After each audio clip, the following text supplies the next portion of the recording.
Hostinger versus Godaddy web host. Welcome back to the channel. In today's video we're comparing two popular web hosting providers, Hostinger and Godaddy. Both are well known in the industry, so which one is better for your website? Let's break it down.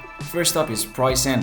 Hostinger tends to offer cheaper starting prices with plans as low as $199 per month, while GoDaddy's basic plan starts at around $6 per month. So, however, GoDaddy includes a free domain in the first year, which can save your money upfront. When it comes to performance, both hosts guarantee 99.9% uptime, but Hostinger has the edge with faster server speeds based on user tests. GoDaddy's performance is reliable but can be slower during peak times. Both platforms offer an easy-to-use control panel, but Hostinger uses its own H panel, while GoDaddy sticks with C panel. Hostinger provides more advanced features like free weekly backups and Cloudflare protection on even its basic plans. GoDaddy is strong in domain registration but charges extra for features like backups.